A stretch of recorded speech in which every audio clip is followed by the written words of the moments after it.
نجد أن الإمام الحسين سلام الله عليه كيف فرض نفسه على العراق وفرض نفسه على تاريخ هذا الشعب، وأصبح الإمام الحسين جزء من هوية الشعب العراقي، بحيث لا يمكن للشعب العراقي أن يتخلى عن الإمام الحسين في طول التاريخ مهما قطعوا الأيدي والأرجل. الإمام الحسين عليه السلام لم يبق منه في كربلاء كما تعرفون إلا الإمام زين العابدين سلام الله عليه، وهو الرجل المريض الذي كان ينتظر الناس فيه أن يموت ساعة بعد أخرى. هذا هو الذي بقي من الإمام الحسين عليه السلام، وإلا مجموعة من الأطفال والعيالات.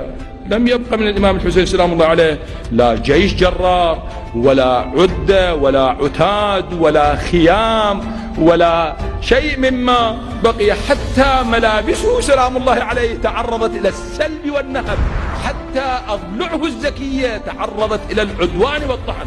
ماذا بقي من الإمام الحسين سلام الله عليه من كربلاء حتى يبقى الإمام الحسين سلام الله عليه في العراق ويصبح جزءا من تاريخ العراق؟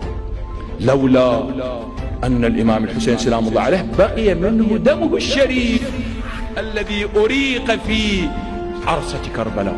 هذا الدم الطاهر، دماء أهل بيته الشرفاء الأبرار الأخيار الأطهار، دماء أصحابه، صرخات عيالاته في كربلاء، وقفة زينب على التل الزينبي عندما كانت تصيح في وجه عمر بن سعد: أما تستحي يا عمر بن سعد أن تنظر إلى أبي عبد الله الحسين وهو يذبح من القفا؟ الصرخات هي التي بقيت في العراق وتمكنت من أن تفرض هذه الحقائق على الشعب العراقي.